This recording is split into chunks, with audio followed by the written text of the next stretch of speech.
bem-vindos, alunos, à nossa segunda aula com o tema do Egito, tema da nossa aula passada. Então, vamos dar seguimento à nossa aulinha de hoje e vamos iniciar com a história recente do Egito, do final do século XVIII até o ano ali, o século XX, certo? Então, vamos iniciar.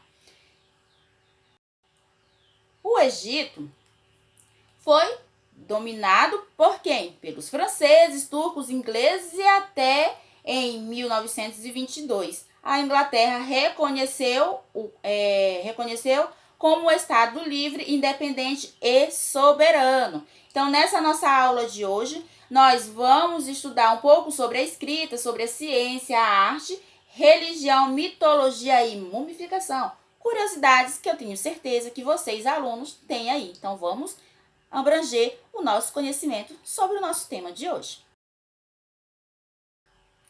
A escrita. Vamos entender a escrita. A primeira escrita egípcia foi uma escrita sagrada, então conhecida como hieróglifa. Olha, saiu. Usada por escribas e sacerdotes. No processo de simplificação da escrita, os egípcios criaram mais duas escritas. Quais foram, professora? Demótica, que é a popular, e a hierática, religiosa. Bem, a escrita egípcia ela permaneceu um verdadeiro mistério até o século XX. O francês Jean-François Chapelain, em 1821, então ele iniciou um estudo intensivo da pedra Roseta, que o levaria a descobrir toda a escrita egípcia. A pedra de Roseta é um bloco de basalto encontrado no Forte de Roseta e foi levado à França quando Napoleão voltou de sua expedição militar no Egito. Vamos falar sobre a ciência, de que forma ela vai se desenvolver. Então, vai englobar ali várias outras ciências com um prol de um único objetivo. Bom, os egípcios eles alcançaram diversos progressos científicos, tendo em vista resolver problemas práticos e concretos. Então, na química, os egípcios ali eles manipulavam algumas substâncias como o arsênio, cobre, petróleo, sal e outros que surgiu ali no Egito. Então, e originava a partir dessas manipulações remédios.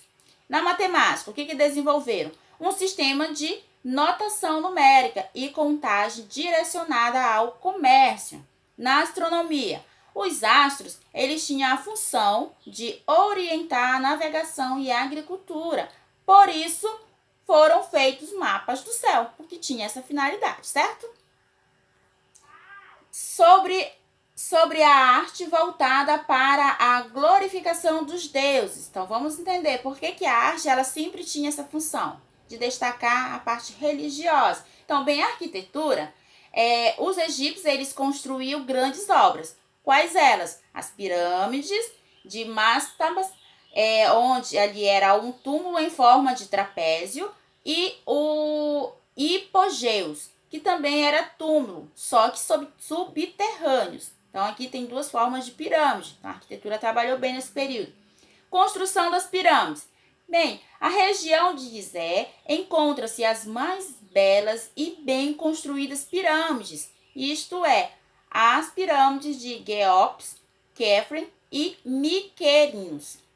Na construção dessas pirâmides foram utilizadas inúmeros blocos de pedra calcária, então era pedrinha colada uma na outra.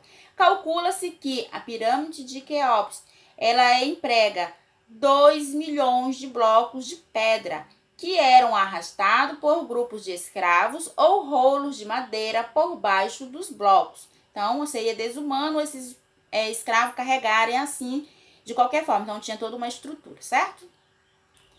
Chegamos na parte da religião. Vamos conhecer um pouco. Então, a religião, ela influenciou poderosamente os diversos setores da vida política, social e cultural lá do Egito. Então, dava-se mais atenção aos deuses e mortos que aos vivos. Que coisa, né? Enquanto os templos eram construídos de pedras duras e caras, As casas dos civis eram feitas de tijolo cru, extremamente frágeis e de pouca durabilidade. Mitologia politeísta. Então, os egípcios, eles eram politeístas, isto é, adoravam diversos deuses em cerimônias patrocinadas ali pelo Estado, né? Em culto oficial, destacou-se a adoração de Amon-Ra. Já em cerimônias populares, predominou ali a adoração a Osíris, Ísis e Horus. Então, teve essa diferença. Características da religião no Egito. Bem, além de ser politeísta, a religião, ela tinha uma certa divisão, que era a antropomórfica, então tinha essa parte da antropomórfica, zoomórfica e antropozoomórfica. Então tinha essa característica também a religião egípcia. Os deuses. Deuses da mitologia egípcia eram Ísis, Osíris, Horus, Hathor, Anubis, Met, Atum e Neftis e Tot. Então, era algum dos deuses, certo? Então, a vida após a morte, como era?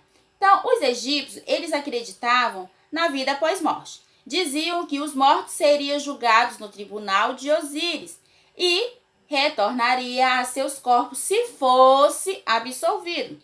Mas, para que isso acontecesse, era preciso que seus corpos permanecessem conservados e então aí nasce a técnica da mumificação, com base nessa teoria. Sobre a arte da mumificação, os egípcios, eles foram verdadeiros mestres na prática da mumificação do corpo humano. Primeiramente, eles preocupavam-se com a decomposição dos corpos, que eram esvaziados e desidratados com um sal especial. Em seguida, havia o embalsamento, que é a retirada das vísceras e a separação delas em recipiente, ali em receptáculos. Depois, embalados. O corpo era envolvido por uma faixa de tecido de linho e após a mumificação, os corpos eram guardados em sarcófagos. Somente as camadas ricas eram mumificadas, ou seja, o pobre ele não ia, se ele fosse era como servo. Chegamos ao reino de Cush. Bem, ao sul do rio Nilo havia uma região chamada pelos egípcios de Núbia, palavra que significa terra do ouro. Ali, a partir do segundo milênio antes de Cristo, desenvolveu o reino de Cush e essa sociedade ela surgiu nas terras que correspondem mais ou menos ao território do Sudão. Inicialmente, o reino de Cush ele tinha a cidade de Kerma como capital. Pois a sede do governo deslocou-se para Napata. Logo mudou novamente. Posteriormente para Meroe. Essas cidades elas foram importantes em centros comerciais, religiosos e artísticos. A religião de Meroe ela foi encontrada centenas de pirâmides construídas pelos cuxitas e hoje ela é um patrimônio considerado da humanidade pela Unesco. O reino de Cush teve relações estáveis com o Egito e em certos momentos o povo cuxita ele foi submetido pelos faraós egípcios. Em outros, o povo egípcio ele viveu sob o domínio dos reis de Cush. Historiadores indicam que em 713 a.C., um rei cuxita chamado de Shabaca, ele comandou as tropas para conquistar o Egito. E após a vitória, o Egito ele foi incorporado ao reino de Cush. Por mais de 50 anos, os cuxitas, Shabaca, Shabataka e Taarca governaram tanto a região da Núbia quanto no Egito. E esses reis, eles foram reconhecidos com um nome. Qual foi, professora? Faraós negros. Então, eles se destacaram pelas suas bravuras e pelas suas conquistas. A dominação cuxita no Egito Antigo, ela terminou por volta de 664 a.C., quando as tropas dos assírios invadiram o território do Egito. Sobre a expansão cultural, as expressões culturais desses cuxitas. Então, os cuxitas eles foram influenciados pela cultura do Egito Antigo, entre outros povos do sul da África. Essas trocas culturais, elas podem ser percebidas, por exemplo, no artesanato, na escultura, arquitetura e na religião, nas técnicas militares e também na escrita. Apesar de influências e símbolos e tradições, elas também ganham destaque próprio entre os povos da Núbia. A figura do leão, por exemplo, ela representava entre os egípcios o poder do faraó. Já para os cuxitas, essa representação ela já aparecia em joias e pingentes e estava relacionada a divindades e a arte da guerra. Então, ali as divindades da guerra e a riqueza. Então, já tinha uma visão diferente da mesma imagem, certo? As mulheres de Cush exerceram um importante papel na sociedade cuxita, ocupando cargos de poder e prestígio. Havia, por exemplo, mulheres que exerciam as funções de sacerdotisa, como Ana Mitz e Shep Mitz. Segunda, essa função era ligada à origem militar e passada da tia para a sobrinha.